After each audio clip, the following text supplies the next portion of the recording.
ഫലസ്തീൻ വിഷയത്തിൽ ഇസ്രയേലിന്റെ ക്രൂരമായിട്ടുള്ള അധിനിവേശത്തിനെതിരെ അന്താരാഷ്ട്ര വേദിയിൽ കടുത്ത നിലപാടുമായിട്ട് ഗൾഫ് വൻ ശക്തിയായിട്ടുള്ള സൗദി അറേബ്യ രംഗത്തെത്തുകയാണ്. കിഴക്കൻ ജെറുസലേം തലസ്ഥാനമായ ഒരു സ്വതന്ത്ര ഫലസ്തീൻ രാഷ്ട്രം സ്ഥാപിക്കാതെ മിഡിൽ ഈസ്റ്റിൽ ഇനി സമാധാനത്തിന്റെ മറ്റൊരു വഴിയില്ല എന്ന് സൗദി ലോകരാജ്യങ്ങൾക്ക് മുന്നിൽ തുറന്നടിച്ചു. ഈ ഫലസ്തീൻ ജനതയ്ക്ക് പൂർണ്ണ സ്വാതന്ത്ര്യം ഉറപ്പാക്കാതെ ഇസ്രയേലുമായിട്ട് യാതൊരുവിധ വിട്ടുവീഴ്ചയുമില്ല എന്ന് വ്യക്തമാക്കുന്നതാണ് സൗദിയുടെ നീക്കം. ഈ നീക്കമാണിപ്പോൾ നെതന്യാഹുവിനെയും ട്രംപിനെയും വെട്ടിലാക്കുന്നത്. ബെൽജിയത്തിന്റെ തലസ്ഥാനമായിട്ടുള്ള ബ്രസീലിൽ വെച്ചാണ് ഫലസ്തീൻ ദാതാക്കളുടെ ഗ്രൂപ്പിന്റെ നിർണായകമായിട്ടുള്ള രണ്ടാമത്തെ ഉന്നതതല യോഗം നടന്നത്. പശ്ചിമേഷ്യയിൽ സംഘർഷം പുകയുന്ന പശ്ചാത്തലത്തിൽ ലോകരാജ്യങ്ങളേറെ ഉറ്റുനോക്കിയ ഒരു സമ്മേളനം കൂടിയായിരുന്നു ഇത്. ഈ ആഗോള സദസ്സിലാണ് സൗദി അറേബ്യയെ പ്രതിനിധീകരിച്ചുകൊണ്ട് minister plenipotentiary doctor Manal al Radwan ഇസ്രയേലിന്റെ നയങ്ങൾക്കെതിരെ കടുത്ത ഭാഷയിൽ തുറന്നടിച്ചത്. മേഖലയിൽ സമാധാനം പുലരണമെങ്കിൽ ഫലസ്തീന്റെ പരമാധികാരം അംഗീകരിക്കണമെന്ന് സൗദി അവിടെ ഉറപ്പിച്ചു പറയുകയാണ്. ഔദ്യോഗികമായിട്ട് വെടിനിർത്തൽ പ്രഖ്യാപിച്ച് 9 മാസം പിന്നിട്ടിട്ടും ഗസയിലെ മാനുഷിക സാഹചര്യം ഇപ്പോഴും അതീവ ഗുരുതരമായിട്ട് തുടരുകയാണ് എന്ന് സൗദി ആഗോള സമൂഹത്തെ ഓർമ്മിപ്പിക്കുകയാണ് ചെയ്തത്. അതായത് ഇസ്രയേലിന് കനത്ത പ്രഹരം ഉണ്ടായിരിക്കുകയാണ് ഈ സൗദിയുടെ തുറന്നു പറച്ചിലിൽ. താൽക്കാലിക വെടിനിർത്തലുകൾക്കപ്പുറം ജനങ്ങളുടെ ദുരന്തങ്ങൾക്ക് ശാശ്വതമായിട്ടുള്ള പരിഹാരം ഉണ്ടായിട്ടില്ല എന്ന് ഡോക്ടർ മനാൽ ചൂണ്ടിക്കാട്ടുന്നുണ്ട്. ഈ ഗസയുടെ ഏതാണ്ട് 70% ഭാഗം ഇപ്പോഴും ഇസ്രയേൽ സൈന്യത്തിന്റെ കടുത്ത നിയന്ത്രണത്തിലാണ്. ബാക്കി ഭാഗങ്ങളിൽ ഹമാസിന്റെ സ്വാധീനമുണ്ട്. ഈ ഒരു സൈനിക അധിനിവേശം കാരണം പ്രദേശത്തെ സാധാരണ ജനങ്ങൾക്ക് സ്വതന്ത്രമായിട്ട് ജീവിക്കാൻ പോലും ഇപ്പോൾ സാധിക്കുന്നില്ല. ഗസയിലേക്ക് എത്തുന്ന അടിസ്ഥാന മാനുഷിക സഹായങ്ങളും പുനർനിർമ്മാണത്തിനുള്ള സാമഗ്രികളും സാധാരണ ജനജീവിതം വീണ്ടെടുക്കുന്നതിനുള്ള പ്രയത്നങ്ങളും ഇസ്രയേൽ ബോധപൂർവം തടസ്സപ്പെടുത്തുകയാണെന്ന് സൗദി വ്യക്തമാക്കുന്നു. ഇത് പട്ടിണിയിലായ ഒരു ജനതയോടുള്ള കടുത്ത മനുഷ്യാവകാശ ലംഘനമാണ്.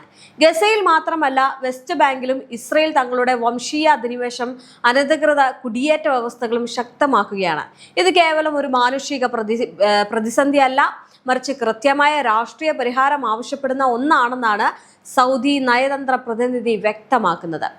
ഈ കിഴക്കൻ ജെറുസലേം തലസ്ഥാനമായിട്ട് 1967 അതിർത്തികളെ അടിസ്ഥാനമാക്കി ഒരു സ്വതന്ത്ര ഫലസ്തീൻ രാഷ്ട്രം സ്ഥാപിക്കുക എന്നതല്ലാതെ മറ്റൊരു പരിഹാരവുമില്ല എന്നാണ് സൗദിയുടെ വിട്ടുവീഴ്ചയില്ലാത്ത നിലപാട് എന്ന് പറയുന്നത്. ഈ ഫലസ്തീനികൾക്ക് അവരുടെ മണ്ണ് തിരികെ നൽകിയാൽ മാത്രമേ സമാധാനമാകൂ. ഈ പ്രതിസന്ധി പരിഹരിക്കാൻ അമേരിക്കൻ പ്രസിഡന്റ് ഡൊണാൾഡ് ട്രംപ് മുന്നോട്ട് വയ്ക്കുന്ന സമാധാന കാഴ്ചപ്പാടുകൾക്കും അന്താരാഷ്ട്ര സുരക്ഷാ കൗൺസിൽ പ്രമേയങ്ങൾക്ക് സൗദി അറേബ്യ പൂർണ്ണ പിന്തുണ പ്രഖ്യാപിച്ചിട്ടുണ്ട്. ഈ ഫലസ്തീൻ ജനതയ്ക്ക് പൂർണ്ണ സ്വാതന്ത്ര്യം ഉറപ്പാക്കാതെ ഈ മേഖലയിൽ ഇനി സുസ്ഥിരമായിട്ടുള്ള ഒരു സമാധാനം സാധ്യമല്ല എന്നും മനാൽ അൽ റദ്വാൻ ബ്രസീലിൽ തുറന്നടിച്ചു പറഞ്ഞു. ഒരു സ്വതന്ത്ര ഫലസ്തീൻ രാഷ്ട്രം യാഥാർത്ഥ്യമാകാതെ ഇസ്രയേലുമായിട്ട് യാതൊരുവിധ നയതന്ത്ര ബന്ധങ്ങൾക്കും സൗദി അറേബ്യ തയ്യാറല്ല എന്ന തങ്ങളുടെ വിട്ടുവീഴ്ചയില്ലാത്ത നയമാണ് ഇതിലൂടെ ആഗോള വേദിയിൽ ഒരിക്കൽ കൂടി വ്യക്തമാക്കപ്പെട്ടിരിക്കുന്നത്. വരും ദിവസങ്ങളിൽ മിഡിൽ ഈസ്റ്റിലെ രാഷ്ട്രീയ നീക്കങ്ങളിലും അറബ് രാജ്യങ്ങളുടെ നയതന്ത്ര തീരുമാനങ്ങളിലും സൗദിയുടെ ഈ ഒരു ഉറച്ച നിലപാട് വലിയ സ്വാധീനം ചെലുത്തുമെന്നാണ് അന്താരാഷ്ട്ര നിരീക്ഷകർ വിലയിരുത്തുന്നത്. ഇസ്രായേലിന്റെ അധിനിവേശത്തിന് പിന്തുണ നൽകുന്ന ആഗോള ശക്തികൾക്ക് മുന്നിൽ മിഡിൽ ഈസ്റ്റിലെ വൻ ശക്തിയായിട്ടുള്ള സൗദി അറേബ്യ കൈക്കൊണ്ട ഈ ഒരു ധീരമായിട്ടുള്ള നിലപാട് ഫലസ്തീൻ ജനതയ്ക്ക് വലിയൊരു ആശ്വാസവും പ്രതീക്ഷയുമാണ് നൽകുന്നത്. വെടിനിർത്തൽ പ്രഖ്യാപനങ്ങൾക്ക് ശേഷം ഗസയിൽ സാധാരണക്കാർ അനുഭവിക്കുന്ന ദുരന്തങ്ങൾ ഇല്ലാതാക്കാൻ ആഗോള സമൂഹം ഉടനടി ഇടപെടണമെന്ന സൗദിയുടെ ഈ ഒരു ആവശ്യം ഐക്യരാഷ്ട്രസഭയും ഗൗരവത്തോടെ തന്നെയാണ് കാണുന്നത്. ഈ അമേരിക്കൻ പ്രസിഡന്റ് ഡൊണാൾഡ് ട്രംപ് മുന്നോട്ട് വെക്കുന്ന സമാധാന കാഴ്ചപ്പാടുകളോട് സൗദി ഭരണകൂടം പൂർണ്ണമായിട്ടും യോജിച്ചു പോകുന്നത് ഭാവിയിൽ വലിയൊരു രാഷ്ട്രീയ മാറ്റത്തിന് വഴി തുറന്നേക്കാം എന്നുള്ള കാര്യം കൂടി ഓർമ്മിപ്പിക്കുന്നുണ്ട്. ഈ ഫലസ്തീൻ ജനതയുടെ അവകാശങ്ങൾ സംരക്ഷിക്കപ്പെടാതെയും 1967 അതിർത്തികൾ പുനഃസ്ഥാപിക്കാതെയും പശ്ചിമേഷ്യയിൽ സുസ്ഥിരമായ സമാധാനം എന്നത് വെറും ഒരു സ്വപ്നം മാത്രമായിട്ട് അവശേഷിക്കുമെന്നും റിപ്പോർട്ടുകൾ വ്യക്തമാക്കുന്നുണ്ട്. ജെറുസലേം ഉൾപ്പെടെയുള്ള ഫലസ്തീന്റെ വിശുദ്ധ മണ്ണിൽ നടക്കുന്ന അനധികൃത കുടിയേറ്റങ്ങൾ ഇസ്രയേൽ അവസാനിപ്പിക്കുന്നത് വരെ സൗദിയുടെ ഭാഗത്ത് നിന്നും യാതൊരു നയതന്ത്ര വിട്ടുവീഴ്ചകളും ഉണ്ടാകില്ല എന്ന് ഏറെക്കുറെ ഉറപ്പായി കഴിഞ്ഞു. ഇത് വല്ലാണ്ട് ട്രംപിനെയും ഭീതിപ്പെടുത്തുന്നുണ്ട്. ഇവിടെ അമേരിക്കയുടെ ഒരു ഇരട്ടത്താപ്പും കൂടിയുണ്ട്. അതായത് ഡൊണാൾഡ് ട്രംപ് ഭരണകൂടം ഈ സൗദി അറേബ്യയും ഇസ്രയേലും തമ്മിലുള്ള നയതന്ത്ര ബന്ധം സാധാരണ നിലയിലാക്കാൻ വലിയ രീതിയിലുള്ള സമ്മർദ്ദമാണ് ചെലുത്തുന്നത്.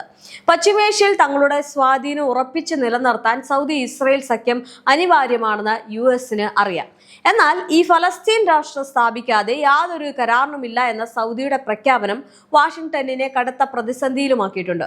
ഒരു വശത്ത് ഇസ്രയേലിന് ആയുധങ്ങളും രാഷ്ട്രീയ പിന്തുണയും നൽകുമ്പോൾ തന്നെ മറുവശത്ത് ഈ മിഡിൽ ഈസ്റ്റിലെ തങ്ങളുടെ ഏറ്റവും വലിയ പങ്കാളിയായിട്ടുള്ള സൗദിയെ പിണക്കാതിരിക്കാനുള്ള നയതന്ത്ര കസർത്തുകളാണ് അമേരിക്ക നടത്തുന്നത്. ഇവിടെ ട്രംപിന്റെ സമാധാന കാഴ്ചപ്പാട് സൗദിയുടെ ബുദ്ധിയും എടുത്തു പറയേണ്ടതുണ്ട്. പ്രസിഡന്റ് ഡൊണാൾഡ് ട്രംപ് മുന്നോട്ട് വെക്കുന്ന പുതിയ ഈ പശ്ചിമേഷ്യൻ സമാധാന പദ്ധതിക്ക് സൗദി പൂർണ്ണമായിട്ടുള്ള പിന്തുണ നൽകിയത് അമേരിക്ക കൂടുതൽ ചിന്തിപ്പിക്കുന്നുണ്ട്. ഈ ഫലസ്തീൻ ജനതയ്ക്ക് സ്വയംഭരണ അധികാരവും അന്താരാഷ്ട്ര സുരക്ഷാ കൗൺസിൽ പ്രമേയങ്ങൾ അനുസരിച്ചുള്ള അവകാശങ്ങൾ ഉറപ്പാക്കുന്ന ട്രംപിന്റെ കാഴ്ചപ്പാടുകളെയാണ് സൗദി അനുകൂലിക്കുന്നത്. എന്നാൽ ഇസ്രയേലിന്റെ പൂർണ്ണമായിട്ടുള്ള സൈനിക പിന്മാറ്റത്തോടും ഫലസ്തീന് സ്വതന്ത്ര പരമാധികാരം നൽകുന്നതിനോടും അമേരിക്കൻ ഭരണകൂടത്തിലെ ചില തീവ്ര വലതുപക്ഷ വിഭാഗങ്ങൾക്ക് ഇപ്പോഴും കടുത്ത വിയോജിപ്പുണ്ട് എന്നതാണ് മറ്റൊരു കാര്യം. ഇനി നിലവിലെ തീവ്ര വലതുപക്ഷ ഇസ്രയേൽ ഭരണകൂടം അതായത് സ്വതന്ത്ര ഫലസ്തീൻ രാഷ്ട്രം എന്ന ആവശ്യത്തെ പൂർണ്ണമായിട്ടും തള്ളിക്കളയുന്ന നിലപാടിലാണ്. ഗസയിൽ നിന്നും വെസ്റ്റ് ബാങ്കിൽ നിന്നും ഇസ്രയേൽ സൈന്യം പിന്മാറുന്നത് തങ്ങളുടെ രാജ്യത്തിന്റെ സുരക്ഷയ്ക്ക് ഭീഷണിയാകുമെന്നാണ് അവർ പറയുന്നത്. ഫലസ്തീൻ പ്രശ്നത്തിന് പരിഹാരം കാണാതെ ഇസ്രയേലിനെ അംഗീകരിക്കില്ല എന്ന സൗദിയുടെ കടുത്ത പ്രഖ്യാപനം അറബ് ലോകവുമായിട്ട് വ്യാപാര നയതന്ത്ര ബന്ധങ്ങൾ സ്ഥാപിച്ച് മിഡിൽ ഈസ്റ്റിലെ വലിയൊരു സാമ്പത്തിക ശക്തിയാകാനുള്ള ഇസ്രയേലിന്റെ മോഹങ്ങൾക്ക് ലഭിച്ച ഒരു കനത്ത തിരിച്ചടി കൂടിയാണ്. അന്താരാഷ്ട്ര സമ്മർദ്ദങ്ങളെ അവഗണിച്ചുകൊണ്ട് ഗസയിലെ 70% ഭാഗങ്ങളിൽ സൈനിക നിയന്ത്രണം തുടരുകയും വെസ്റ്റ് ബാങ്കിൽ അനധികൃത കുടിയേറ്റങ്ങൾ വേഗത്തിലാക്കുകയുമാണ് ഇസ്രയേൽ ചെയ്യുന്നത്. സൗദി അറേബ്യ ഉൾപ്പെടെയുള്ള രാജ്യങ്ങളുടെ മുന്നറിയിപ്പുകളെ താൽക്കാലിക പ്രതിസന്ധിയിലായി മാത്രം കണ്ട് അല്ലെങ്കിൽ ഗസയിലെ തങ്ങളുടെ സൈനിക ലക്ഷ്യങ്ങൾ പൂർണ്ണമായിട്ട് നടപ്പിലാക്കാനാണ് ബെഞ്ചമിൻ നെതന്യാഹുവിന്റെ ഭരണകൂടം ശ്രമിക്കുന്നത്. എന്നാൽ ഇതിന് തടഞ്ഞുകൊണ്ടാണ് സൗദി എത്തുന്നത്. ഈ ഫലസ്തീനുകളുടെ ഭൂമി പൂർണ്ണമായും കൈയടക്കുന്നതിലൂടെ ഒരു സ്വതന്ത്ര രാഷ്ട്രം എന്ന ആശയത്തെ എന്നേക്കുമായിട്ട് ഇല്ലാതാക്കാമെന്ന് ഇസ്രയേൽ വിചാരിക്കുന്നുണ്ട്.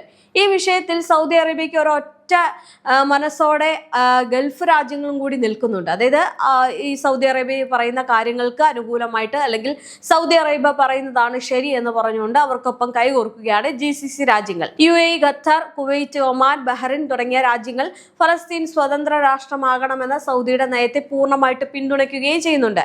ഗസയിൽ നിന്നും വെസ്റ്റ് ബാങ്കിൽ നിന്നും ഫലസ്തീൻ ജനതയെ നിർബന്ധിതമായി ഒഴിപ്പിക്കാനും അവരുടെ വംശീയ ഐഡന്റിറ്റി ഇല്ലാതാക്കാനും ഉള്ള ഇസ്രയേലിന്റെ നയങ്ങൾക്കെതിരെ ഗൾഫ് കൂട്ടായ്മ സംയുക്തമായിട്ട് അന്താരാഷ്ട്ര വേദികളിൽ പലതവണ ശബ്ദമുയർത്തിയിട്ടുണ്ട്. യുദ്ധത്തിൽ തകർന്നടിഞ്ഞ ഗസയുടെ പുനർനിർമ്മാണത്തിന് ശതകോടിക്കണക്കിന് ഡോളറിന്റെ സാമ്പത്തിക സഹായം നൽകാൻ ഗൾഫ് ശക്തികൾ തയ്യാറാണ്. എന്നാൽ അതിന് ഇസ്രയേൽ ഗസയിൽ നിന്നും പൂർണ്ണമായിട്ട് പിന്മാറണമെന്നും ഫലസ്തീൻ അന്താരാഷ്ട്ര പദവി നൽകണമെന്നുമുള്ള കർശന വ്യവസ്ഥയാണ് അവർ മുന്നോട്ട് വെക്കുന്നത്.